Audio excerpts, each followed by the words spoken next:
Destination for the latest and greatest in intelligence. This week, we're diving headfirst into the most exciting developments that are shaping our tech landscape. Join your hosts, Andrew Wall, Rachel Stedman, and Kasim Mukhtar, as we recap the hottest news from WWDC, unveil a groundbreaking new humanoid robot, and much more. First, we're unpacking all the fresh features of iOS 18 and exploring the depths of Apple Intelligence. We'll delve into the highlights from Apple's partnership with OpenAI and tackle the pressing privacy concerns it's stirred up. Next, don't miss our take on the new budget-friendly humanoid robot that's making waves in the tech world. We'll explore its potential impacts and what it means for the future of robotics. Whether you're an AI aficionado or a tech newbie, this episode has everything you need to stay informed and ahead of the curve. So, without further ado, let's kick off this exciting conversation. Tune into FridAI and fuel your fascination with the future. Awesome. Well, thank you, ChatGPT, for another awesome introduction. Before we actually kick into iOS 18, there was some other stuff that was circling my feed that I think we can't not have a discussion about, and that was with Adobe's terms of service debacle, which was a complete and utter disaster. Kasim, do you want to share with everyone, for those who haven't been seeing it in their feed, what happened with Adobe and their terms of service and why everyone was so up in arms about what they were trying to do and what it has to do with AI? Sure. So, by the way, my audio is everything's good, right? Yep. Let me know. Yeah, we see your fireworks back there. I didn't even mean to do it, guys. It just happened, right? This stuff happens. So, yeah, with Adobe, something really, really weird happened with their updated terms of service a few days back, where they rolled out some new terms of service where, I mean, now Adobe claims that this was a misunderstanding and they didn't actually mean what they said in the terms of service. But I mean, we know how these companies are, right? They say one thing, they mean the other. But yeah, basically what their updated terms of service said was that we're going to use the data of our users to train our generative AI models, right? Now that on the onset is a pretty scary thing, because your intellectual property is not your own anymore, right? It's just going to be used to train some random generative AI model, which is going to be used by millions and if not billions of people later. And yeah, which, as Andrew said, it was a debacle, and it people were enraged. It caused an uproar, and it led to a big backlash. Because I was looking at some forums where people weren't even pissed about the fact that their data was being used to train the generative models, but they were just like, hey, have the courtesy to just ask me first. I mean, it wasn't even something they could like opt out from, right? It was like a default. They had to opt. Mm-hmm. Yeah, and what's even worse is you not only could you not opt out of it, you couldn't actually log in to your system to cancel your subscription without accepting the terms of services. Yeah, it was really bad. And they're saying it was a misunderstanding. No, it was not a misunderstanding. What did we misunderstand? Massive mistake by their legal department, who they want to be able to take the data and use it for the AI. And like, it wasn't like one word was wrong on our end user agreement. Like, they very clearly said, our AI can be used to train it. And by the way, not only our AI, humans can go in and take your information and full license to redistribute and reuse that content any way we want. And think about who's using Adobe. Like, these are all graphic designers and video people developing videos who probably have many clients who are potentially under strict NDAs. They can't do that. Right? Yet Adobe was like, no, I got free reign. If you built it on our platform, or you not even built it on our platform, you uploaded it to our platform, we have full rights to that. We can sell it to sub licenses and we can use it for our AI. We can do anything you want with it. And it was, I'm telling you, if they didn't come back and mea culpa this, it was going to drive them out of business. And in fact, it's going to take a huge cut out of their market, because now everyone's talking about DaVinci Resolve and all these other alternative free solutions that they can use. They can't trust Adobe anymore. And you know what? It's a good thing, actually, because I will be honest with you. I am one of those people that I see these terms and conditions, and I'm like, who has time to be going through all of this? Right? Yeah. And I Thank just hope God someone does. I'm hoping that you're not asking for my firstborn child, right? Yeah. And you can just copy paste it into ChatGPT and it will tell you what's wrong. Summarize this for me and tell me what I'm agreeing to. But no, it's a really good thing that, there are people that look into this, because I think we really can't trust. And I think the average user, you're going in, you want to access everything, you're not scrolling through all of this, and then you're just like, okay, and you really don't know what you're agreeing to. So it's really good that people that are able to call out Adobe on this, okay, like how brazen they are, because I mean, I guess they're assuming that nobody's going to read this fine print, and everybody's just going to agree to this. And I think it's really good that users are aware of what you are agreeing to it, what it means to you, and what you're giving up that you don't even know. Speaking of which, there's another platform doing something similar, which at least allows you to opt out, but they make it very difficult. Meta, aka Facebook. Oh, you don't say.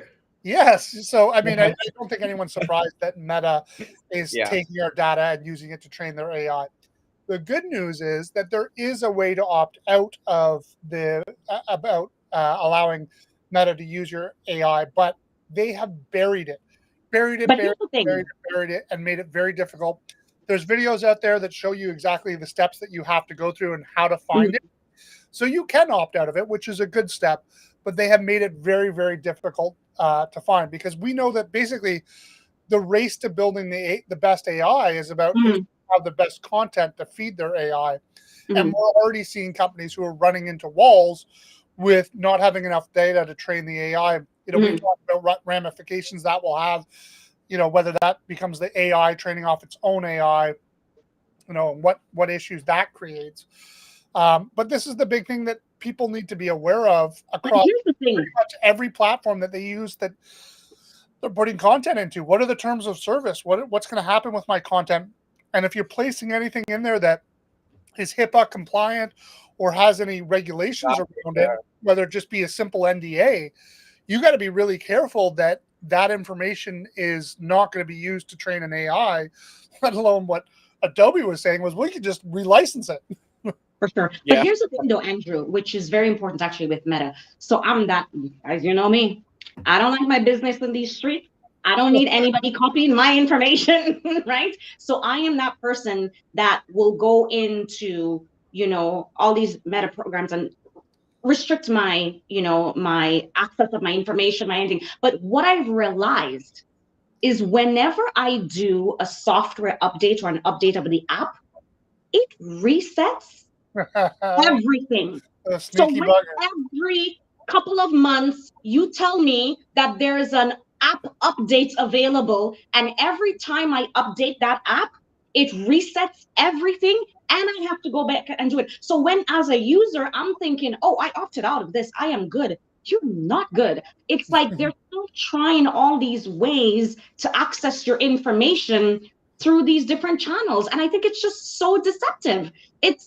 I kid you not. Listen, the majority of the times, so that's another thing. I have no auto app update on my phone, okay? Because I know it's all manual, and I let them line up so that I know, okay, when I go in, now I got to go remove all of these things, these settings and whatever. And I just don't like the way that these businesses are operating and doing this, because as far as I'm concerned, if I'm a user and I opted out of something, that should remain indefinite for any software updates or anything that you're doing.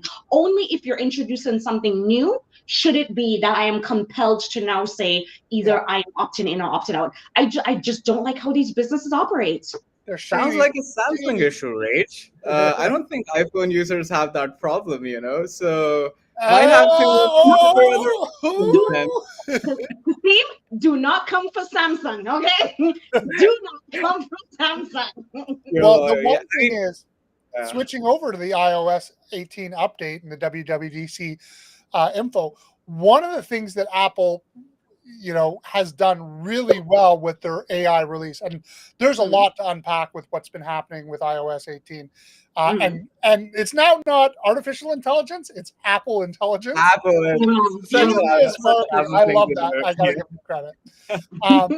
But what they did is they've taken security very, very seriously and privacy very seriously.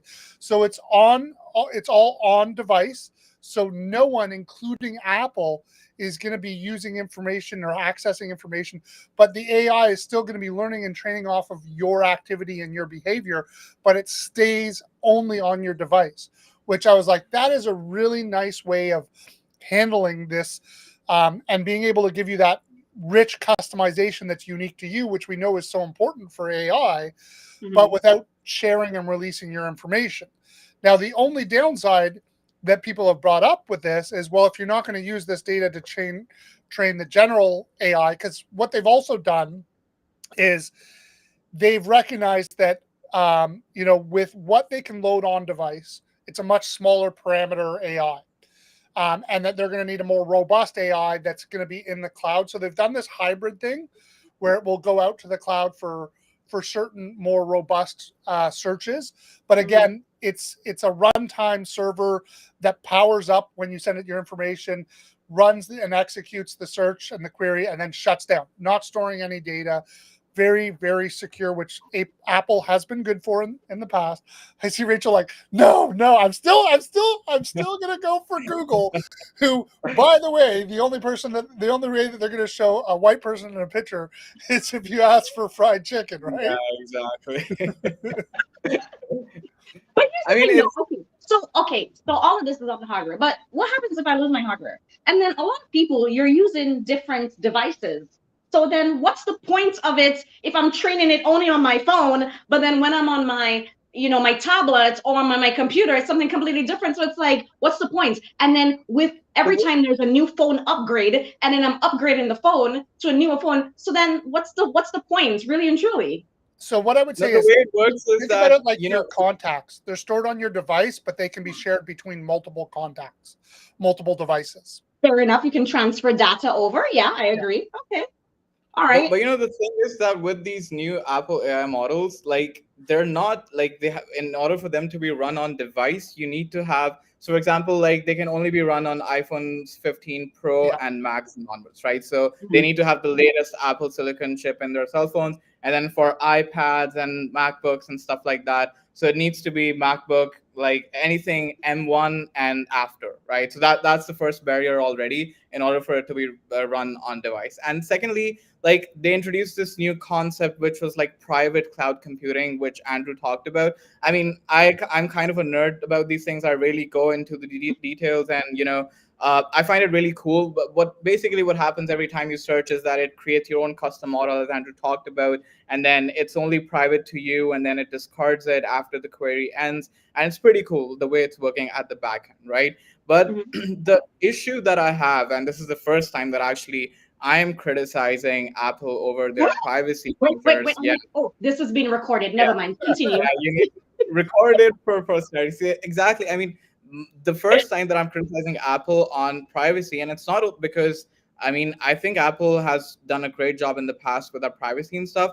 But the only reason I'm criticizing them is because of their partnership with OpenAI, right? I don't really trust OpenAI, and we'll talk about this a bit more in detail.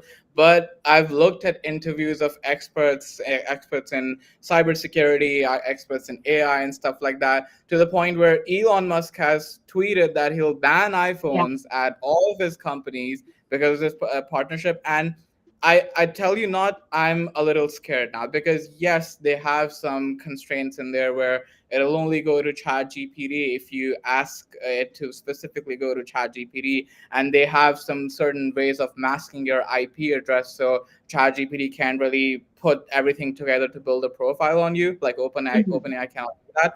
but I still don't trust them, guys. I mean, this AI company is known for gathering data, and will Apple really be able to hide all of our data from them with these measures? Impossible. Experts are saying, yeah, Exactly. very, very less likely, and it's going to be a big intellectual property breach and stuff like that. So yeah, not too sure about how that partnership is going to end, but it doesn't look good so far. Well, what I think, I mean, I still think, I think it's genius. I mean, OpenAI is the market leader. They've solved for the problem of being able to have that robust capability with OpenAI without being reliant on OpenAI as they build out and make their own AI better and more capable of competing with it. So they're like, why would we reinvent the wheel when everyone's on this platform? Agreed. And giving, like Rachel said, is like, or like you said, Kasim, earlier, is like, it's not even that you're just taking my data, but if you tell me you're taking my data and inform me and say, so I'm making an informed decision. Okay, when I go through this step, it's going out to OpenAI, and I can acknowledge and make sure that when I'm doing that, I'm not releasing any HIPAA compliant information. I'm not sending over any client data. I'm not sending anything over that would be subject to an NDA, right? Mhm. Like you've got informed consent, right? The Right. people know when they're doing it, so they can make the conscious decision as to whether they want to leverage the greater power.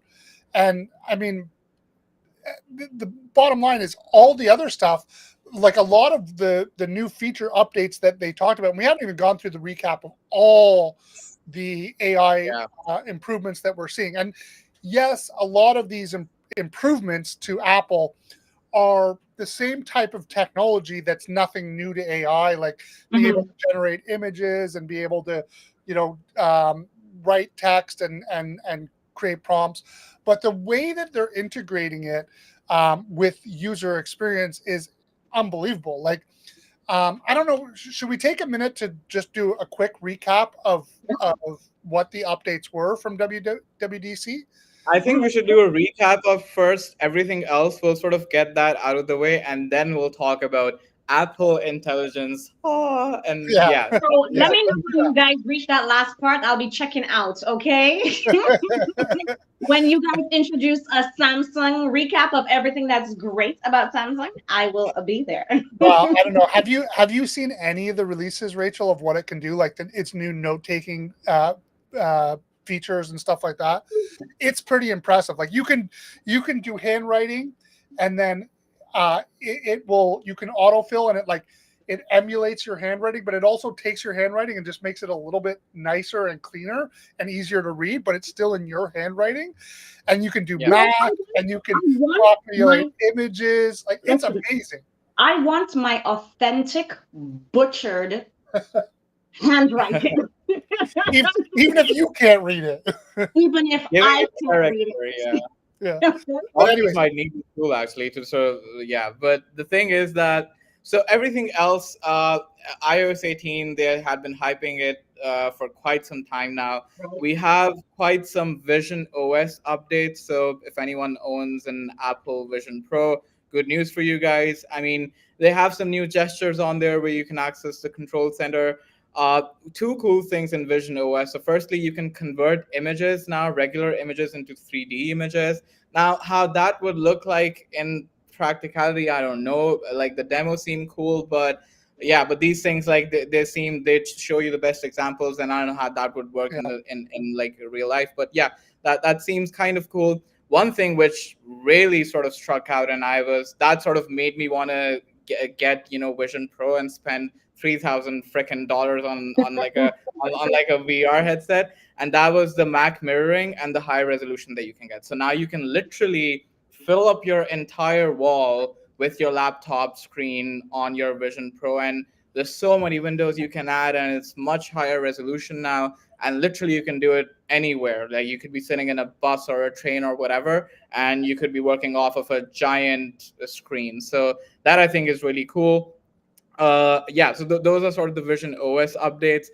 Some updates on the phone, which, so Rachel, I sort of want to get your reaction on, so these Apple iPhones didn't have these functionalities before, right? So iOS 18 but added Google these. did. Yeah. So Okay, I'm just gonna get your reaction now let's see if on, you can excite me. Go for it. yeah. I will be So open-minded. So get this, right? And this is super exciting. Now we can rearrange icons on our home screen and put them anywhere we want. How cool is that? Not blown away at all. Big deal. Cheers. Yeah, I was being so anyone watching, I was being sarcastic, How guys. many Yeah. millions of dollars went into this? So the thing is that Apple, yeah. So iPhone didn't have more things that we can do. We can change the colors of icons now. Sorry, but sorry. This is a very big. I do that on my Samsung to rearrange your icons. Yeah, you guys can do that. A lot of people do that. Move them to different pages somewhere else. Have only what you want on one page. Organize them. So like you could move them around. But there's certain things like you couldn't rearrange some core ones, and now you can rearrange anything, and you can change the color palette. The reality is, a lot of the feature releases, and there's a really funny skit online of these people who are quote unquote Google execs, and they're like, "Oh, we've had this for years." Like a lot of the functionality they released has been available in Google phones for quite a big period. It's pretty stupid. Like, I mean, people were celebrating it that iPhones finally have these features now. But I mean, it's kind of a running joke at this point where now, I mean, better late than never. Now we can put icons wherever we want, and we can hide apps now. The colors of the icons now. Yeah, you can change the color. I mean, listen to me. You guys are behind. Who has the time? Yeah, I don't know. I had. Yeah, but the thing is, I mean, I guess it's a big deal for us three. I guess it's not that big of it, but like some features which they introduced afterwards as well, so like generate your own emojis. I mean, it's kind of a big thing in Gen Z, right? Like they want to be able to generate an emoji for a situation where I'm like, I don't even care. Like I can't people love I have an own emoji for myself. I've been on my phone for like years that I don't even use anymore. Yes, but I just use emoticons, capital D. Can you do you can do an emoji that is based on a picture of you, and it will create a Rachel Stedman emoji. Yeah.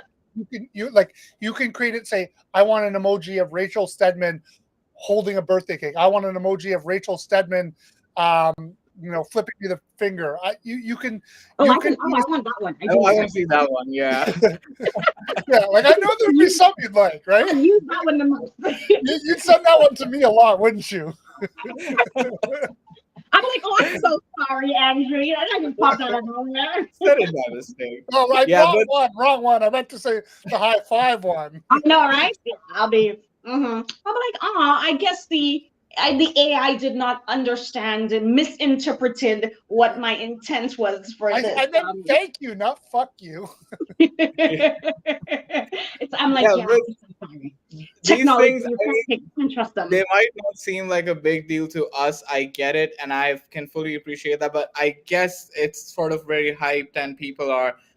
Gen Z is excited about it. I mean, sure, more power to them, like being able to generate whatever emoji they want. So that's nice. That's cool. AirPods got some updates, so you can now get spatial audio while you're gaming, and now you can actually control stuff around, like play music and stuff with just nodding gestures. So you don't even have to say anything or put your hand somewhere. So that I feel like is cool. So that's sort of like a basic overview of iPhones. Now, the iPad got some upgrades as well, similar to what iPhone did. But now, believe it or not, Apple's iPad, it didn't how long did the iPad? How long was it released? It's been years, right? Yeah. 7, 8 years. I think. Yeah. Can you believe it? An iPad didn't as of before iOS 18, an iPad didn't have a calculator app. And now finally, 2010. Yeah, but the iPad, you couldn't get a calculator app on an iPad. Like it didn't have a stock app. You'd have to download a third-party app from the App Store, right? So that's pretty stupid. But exciting news. They have a new calculator. No. Before we go there, I need to stop there. Something like that. You should not even be having this as no breaking news. We've released this. You should just slide it in and hush up because it is embarrassing that it's taken this long to have this. Yeah, I would have had the same reaction as you, Rach, but they introduced it in such a way, like they added in some features in the calculator app, which I was like, okay, probably maybe not worth the wait. Like it's been too long, but yeah, it's pretty exciting. So it's AI. They didn't use the word Apple Intelligence or AI for this feature, but it's clearly AI. Like it's using OCR and your handwriting and stuff. So that's AI. So what you can basically now do on the calculator app is that you can write equations using the Apple Pencil. You can write equations, math equations, whatever you want in your handwriting, and it would solve those equations for you on the calculator app, right? And Yeah. you can And add as in you change the variables. equation, it updates. Exactly. You can add in variables in the equations. You can set, a certain value to variables. You can change the variables. It would change the result of the equation in real time. And you can generate graphs of these equations by just simply putting in y is equals, and then you put in the equation in front of it. Now, I was an engineering student, and if I had this feature during my university days, I can promise you it would have made my life tons easier, because So, literally all you have to do is write an equation and it solves it for you. so needless to say, if this technology existed before, we would not today experience the brilliance that you have through your own individual He intellect, would have got because brilliance in you another would have area. He would spent have had time to focus on other your things. long way through university.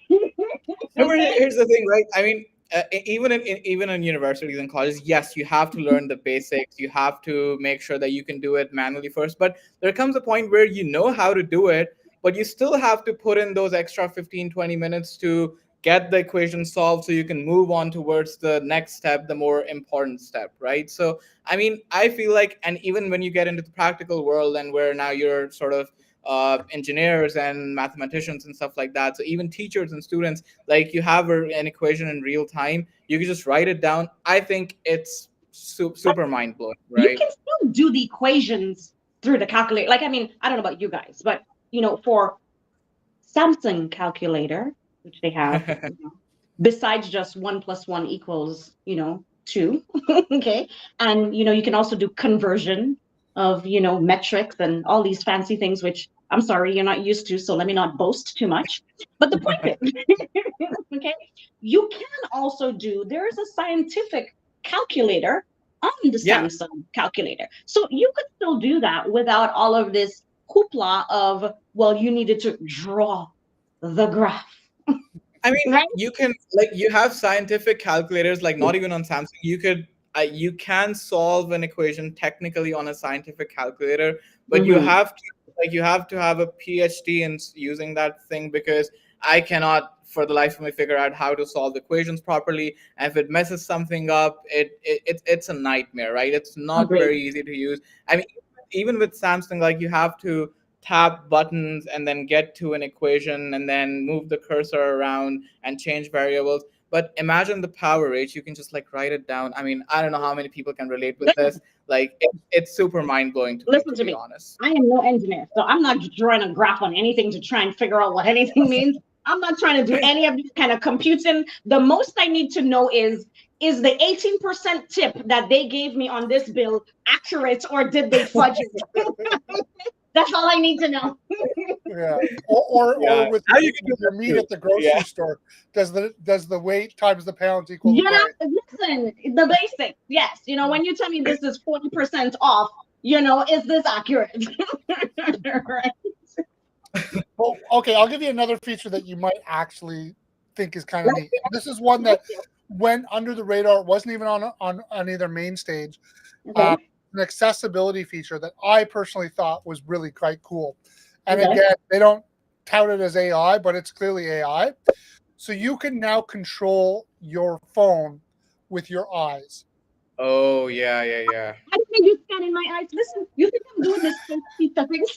No, no, no, no, no, no, no, But think about no. it. You could be in a meeting with someone and you're looking down at your phone and you're moving All around. I have to do is give You you have a no dirty clue look, what's and you going on, know what I mean. and you're flipping through TikToks. No, Yeah. no, no. Listen, the most I will do is you have access to my thumbprint. That is already going to Hey, mine. break it to you, Rachel. If your phone has a camera and a mic, they're taking it whether you know it or not. Yep. Andrew, ignorance is bliss. I don't want to hear it. I don't want to hear it. I don't want to hear Yeah, it. what will happen if you switch to an iPhone, Rach? You know, one of these days I'm gonna get Rachel. So I'm gonna start a petition, guys. We want to get Rachel switched over to an iPhone. Sign the petition. I'll send I'll send you the link. Yeah, one of these days it's gonna work. You know what? The only way that's going to happen, Kasim, is Okay. if we take an iPhone and a Samsung, dissect them, and put the iPhone inside the Samsung case, That's about and it. tell her it's a Samsung. That's maybe actually no. The minute I power that on and I This go is the into best settings, Samsung ever. no. By the time I go into the settings, I will know these people are trying to bamboozle me. It's a new operating system, Rachel. It's a new operating system. It No. sounds like you're gonna like it. Yeah. She's going to be But, like, why is yeah. the camera so shitty? So funny. You know, I had my cousin. She was a diehard like me with Samsung. And I really questioned our friendship when she switched over to Apple. Like that was Wow. huge to me. But her reasoning to switch to Samsung is because her son wanted an iPad. And he was all crazy about iPad. And she felt it was better to have an iPhone so she could do FaceTime and stuff like that with her son when she's Right. traveling, when she's out of town, and different. So she just said the only reason why she moved was because of that feature, right? And I mean, I accepted it, but you know, I So we still just got to think get you a baby daddy and you'll switch to an iPhone. really? No. I'll be like, oh, you want this to end, right? That's why you're giving me an iPhone? Is that what this is? I'm like, She put her kid up for adoption. I'm not switching. I'm like, you want an iPad? Exactly. I'm like, reasons for putting this child for adoption. That child said the word. Wanted an iPhone. No, I don't know. I really don't see myself. And here's the thing. I will be honest with you. I am relatively, tech savvy in a sense. I pay attention to these. I'm that person, I'm back in the old days. I used to be downloading all my torrents, my this, my that. But I kid you not.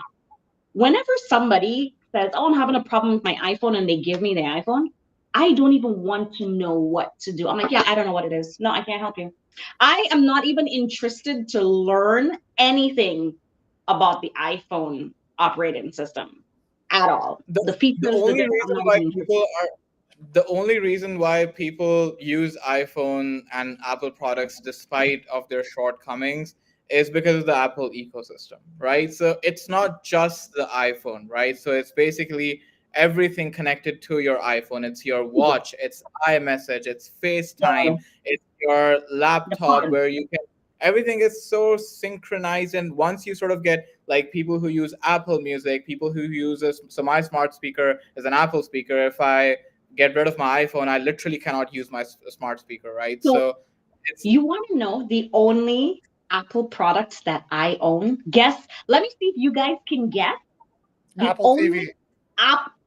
Really? The only Apple product that I have, but I will just to kind of help you with, it's like it came out like years ago. We're talking about like circa 2010 going back. iPod? Yeah, an iPod. No. iPod Shuffle. No, the proper one. And do you know, I kid you not, to this day, I still have my iPod with all my music on. I mean, it's kind of outdated now, so it's like I have to get an adapter or whatever to be able to Bluetooth it or whatever. But that's the only thing I have. That has honestly been the only Apple product in my life I have owned.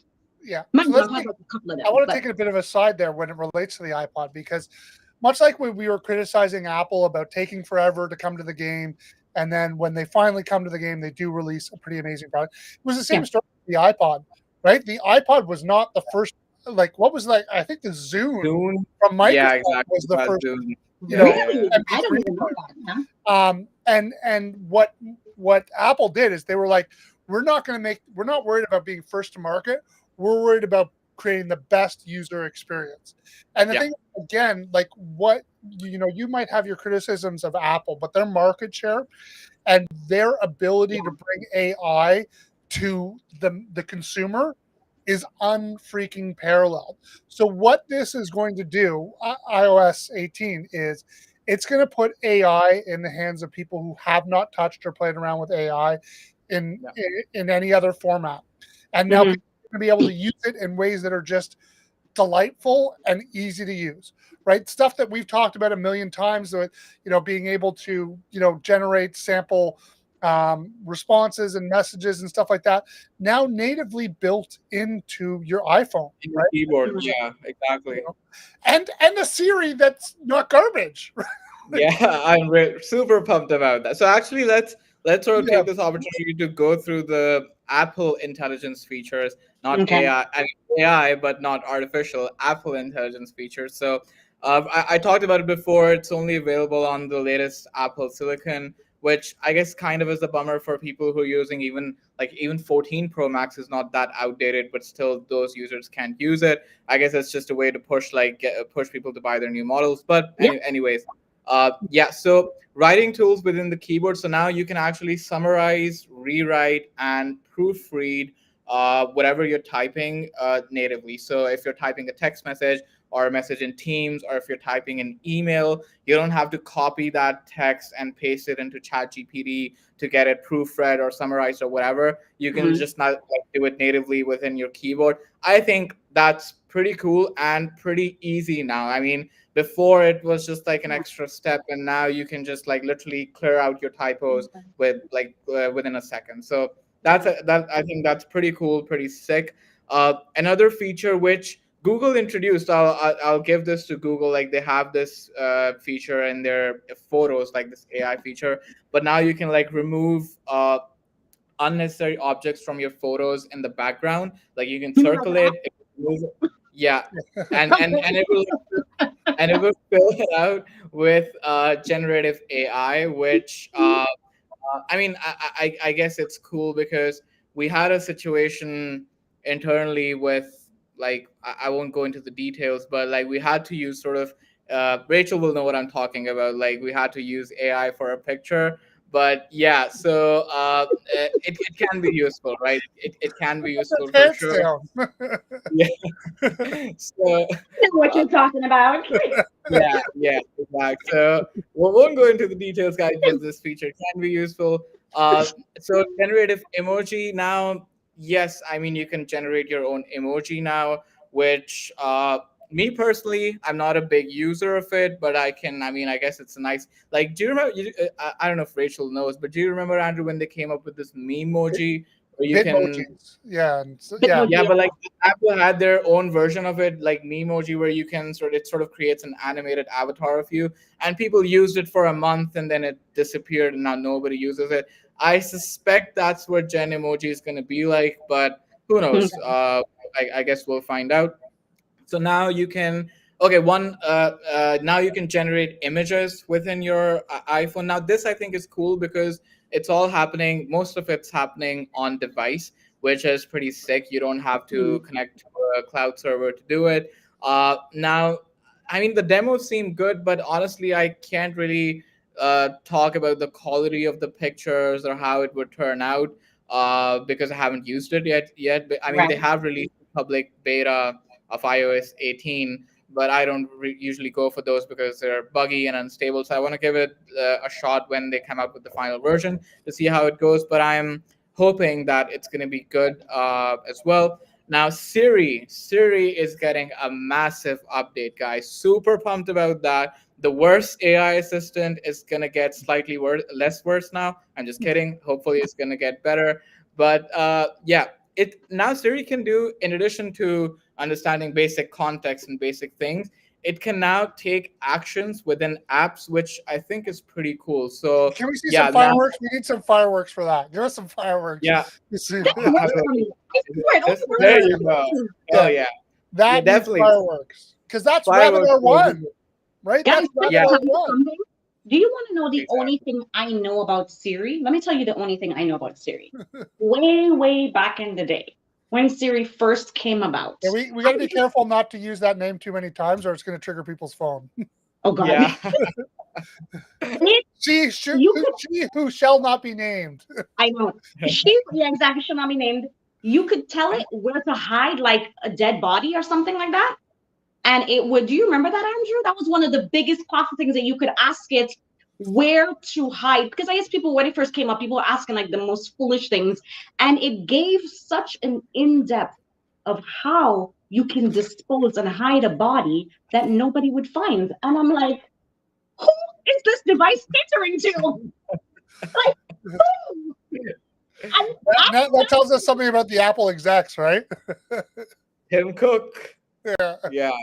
Well, I mean, I swear, yeah, that's the only thing I know about Siri. That when it first came out, and I'm like, okay, so yeah, I'll pass on this product. Now here's the thing, though. Going back to my Samsung love. I will say, Samsung has their Bixby, which I will admit, Bixby is really shit. I'm not gonna lie to you. Yeah. It's their version of their equal to Siri. But I mean, for me, the woman who shall not be named. Oh, yeah. Listen, I'm sorry. If your device doesn't only respond to your voice and hears my angelic voice and wants to speak, she can speak. Well, it's the worst. If I watch anything on TV that says the word Plexa, my thing goes off. And what I'm talking about. Oh yeah, and I'm like, oh, shut up, Plexa. Yeah. And if you say, and if it happens for like Google as well, right? So that's a big one. I mean, like I would say this, like when it comes to voice assistants in general, she who shall not be named has been pretty bid, and we can definitely. Oh, there you go. Restream agrees as well. So we can all agree that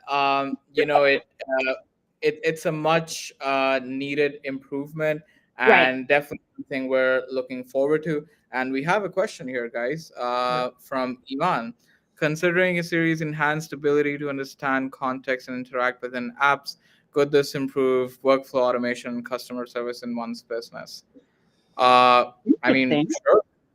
Maybe, but I don't think it's really designed for. It's not. This is targeted at the consumer, not at the business market. Yeah, I mean, if you're using an iPhone in your business, I don't know. I mean, like, so some of the examples of things it could do is like, so you could like go into your messages. It can read a specific message that you ask it to, and then it can like create a note out of it, create a task out of it in your reminders list, and then use that to maybe do an AI thing where it generates an image or something like that. So I mean, there's like a ton of stuff you can sort of integrate now between apps, which I think is pretty cool. But yeah, again, time will tell. There's other stuff as well in notes. Now you can summarize notes, which I think is pretty cool. You can summarize phone calls now, albeit Apple is late to the game, but now at least you can summarize phone calls, and that's something you can refer back to later as well. So yeah, all in all, I mean, pretty cool, I would say. But we can't really give a final verdict unless we use it hands-on. And you can get your hands on it. You can download developer versions of iOS 18 right now, provided you had a phone capable of it, which unfortunately I don't, which means I'm getting a new phone apparently. Andrew, you're always on top of the tech. Well, I got to figure out, do I buy a new phone or do I buy this robot that we're going to talk about later? And I'll hold off on that decision until we talk about that robot. I think you'll go for the robot, eh? I think I want the robot more than the phone.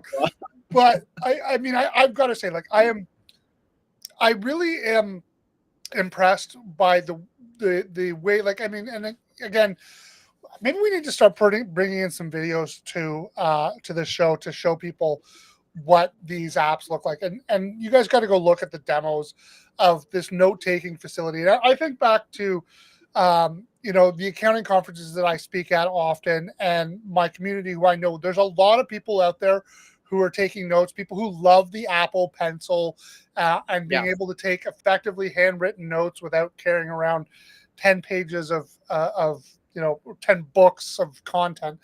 And it's just so slick the way it tightens up the text. It allows you to, slide things over and insert new text. You can type in copied text and paste text into it. And it all appears like your handwriting stuff. You can draw in pictures, and you even if, like, let's say that you draw a little sketch of something, and then it can turn that sketch into like an AI generated image. Or let's just say like you've created this whole message and you circle an area in it and you say generate an image. It's going to look at the text around that area that you highlighted and put in an image that's relevant to that text. So you can think of like the quality of note taking that's going to go up. And then think about like being able to take that output of those notes and put that into something like a chat GPT to start building out, much larger GPTs and things that are based off of like the notes that you've taken at these conferences. Like, I just think in the accounting world, think about how that's going to up people's games from like their ability to take better notes and be able to do stuff with those notes that they take. Because I've seen so many people at these conferences come out and jot notes like there's no tomorrow, and I'll see them in the next conference and be like, oh, did you implement any of that? Nope. Right? And it's like, now you can have something like, you could put that into a GPT that's going to, prompt you to go through this and give you strategies and tips to how you can actually implement it. And I love the idea of it being able to integrate with other apps. Now, the question to me is that just going to be the native apps like Mail and Calendar and stuff like that? Or is it going to be across any apps and you can train it? Right now, I think it's only native, but they sort of have an API, I think, where developers would be able to sort of include that option into their apps now. So hopefully, more apps. Right now, it's only native, but more apps are going to get that feature. And, like talking about this note-taking feature, Andrew, I think like it can even, I can't even imagine the possibilities in the classroom, right? Like you have students who, I as a student, I had these like notebooks and I would like fill them. And then it was such a hassle to sort of go back to the right notes. And sometimes you would find them, you'd misplace it and stuff like that. And writing notes on my laptop, I feel like it's just, it's more problems versus handwriting it. So yeah, I think it has universal applications across every field, across every section, and especially in the North American region, specifically in the United States, where I was looking at the numbers, it was something like in the millennial age range, I think it was something stupid like 70-80% of the millennials or students in high schools and stuff like that, they're using an iPhone, right? Yeah. And so if Apple is able to sort of integrate all of these features across the Apple ecosystem, a lot of people could benefit from it, and it could actually take your productivity game to the next level. So definitely excited about it. Can't wait to use it. And yeah. But here's the thing. So if there is all of these efficiency and products and this and that, again, I always go back to the basics of, now a lot of people can't even do proper penmanship, right? And then now it's like a lot of people, if they don't have that device, do they know what to do? Like, it just creates such a dependency, I find. I'm not against but people also don't speak Latin anymore, but does that matter? Like, we evolve, we change. I speak Latin when I go to church. But like, it sounds like gibberish. Do we care if people know how to do handwriting? Right? Like, they don't even teach it in the public school systems, right? It's just printing. But like, the question will be, when will the schools adapt? Because right now, I know that the schools that my kids go to, even the private school my daughter goes to, do not allow devices in the classroom. None of them. And you know what? I am for that. And you know why I'm saying that, Andrew, in a certain sense? Because you really still want a child to be brought up well-rounded, because they are using a device outside of school. So it's not like as if school is dominating 90% of your child's life, right?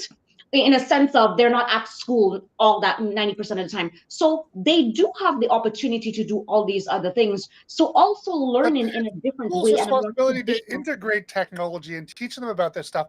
And like, I even think about like, so my daughter who goes to this private school, who has a very, very heavy academic load. Literally, so we had a garage sale this weekend. this past weekend, and I was going down to the basement to like all our junk and trying to clear it out and get it ready for the garage sale, and she had four crates of notes.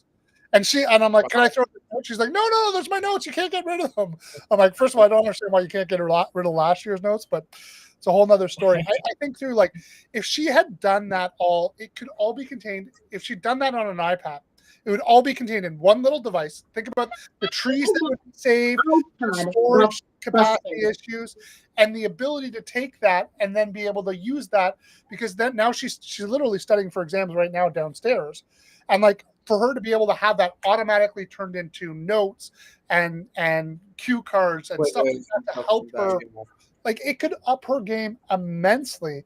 And the schools are not going to be implementing this anytime soon. And they can even use technology for like basic software, like they can use softwares like Scratch to teach programming at the basic level, and it's so much potential that they have. But the way I sort of perceive it is that technology is not going to stop developing, right?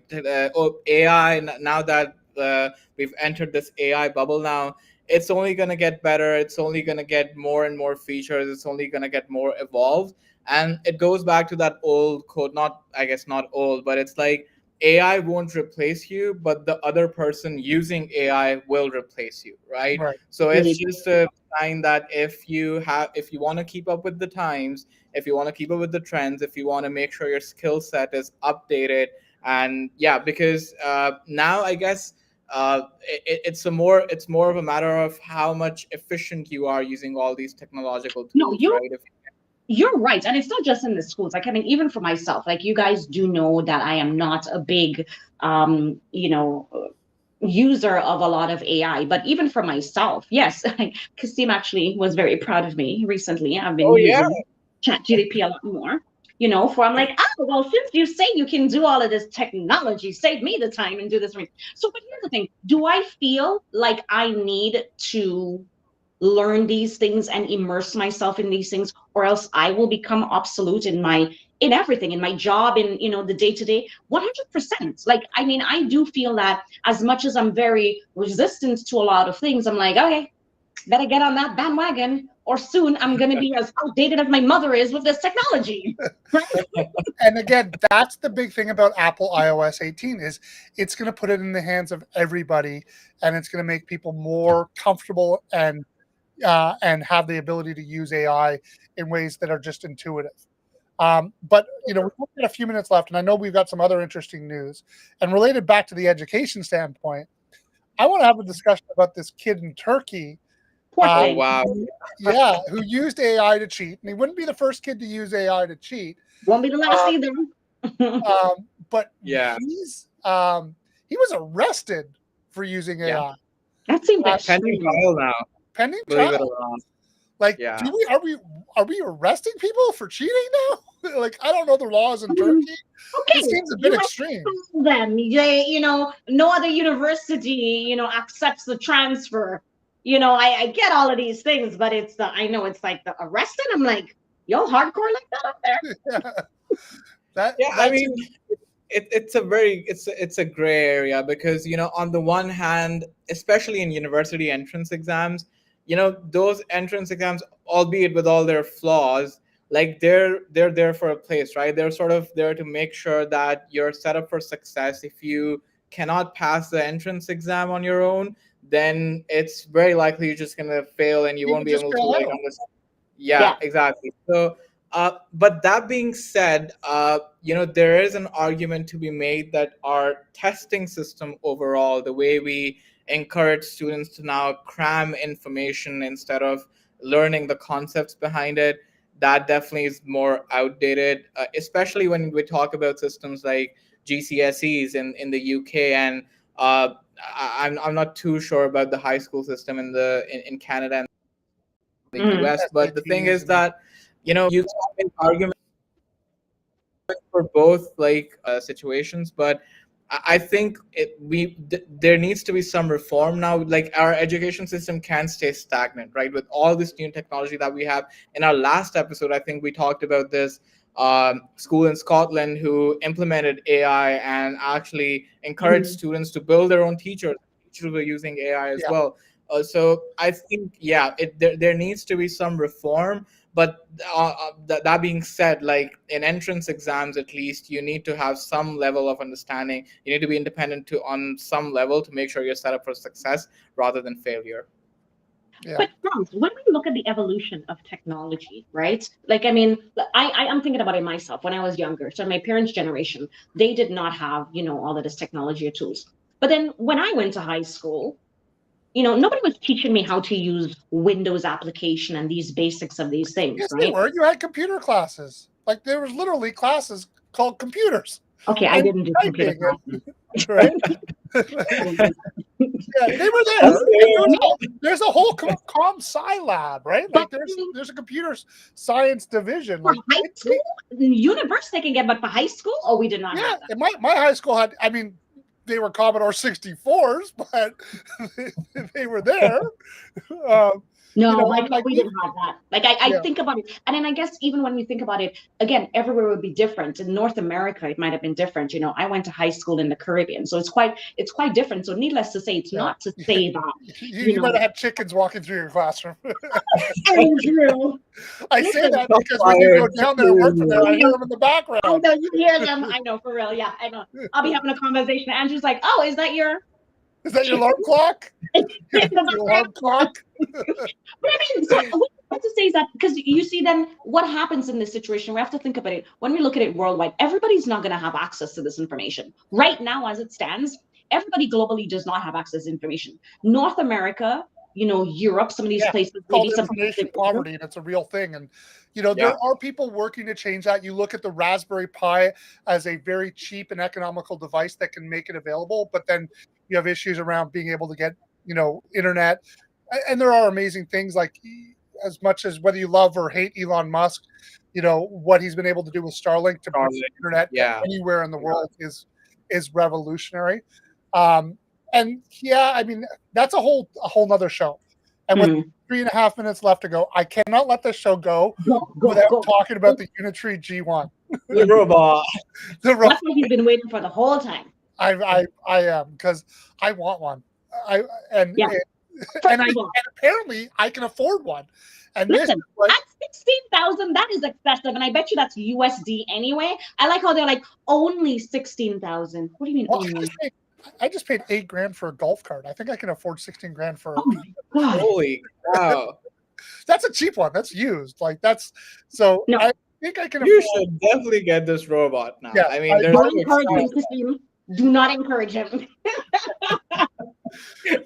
I'm thinking, and we were debating this, like, and Rachel's like, 16 grand. That's ridiculous. I'm like, well, think about it. If you have a dog walker, a personal chef, like, and it can do all these things for you. Why even have a research and wait, watching my vegetables, okay? It better not get an electric shock and then stop working. Is it waterproof? I don't know. I didn't. Right? What's its IP6 rating?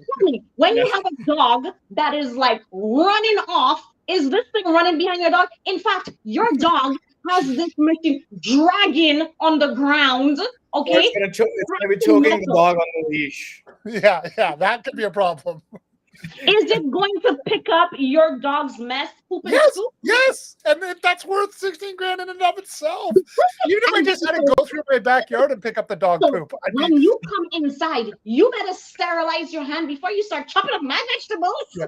I'm gonna get it to paint my house. I'm gonna get it to do all the honeydew list that I'm supposed to have done, and Andrew, I want to see a video. So that I can watch this disaster of everything that you want this thing to do in your house. But here's the thing, right? They have like research models as well and educational models as well, where you can customize your own sort of robot with the information you want. So you can sort of pay accordingly as well and sort of have a customized plan. And this could, you could like build out teachers, or you could build out like, I don't know, like in the service industry, maybe you could. But still not sure about. I haven't seen a lot of reviews about it yet, so can't really tell how it's performing out in the field. But you can rely on the people in China to come up with affordable technology pretty fast, because it's a Chinese Let's company. just hope it doesn't turn into a Chinese army that COVID 2.0, the AI edition, the humanoid robot. It's reminded me of what is it? iRobot, right? Yeah. That movie.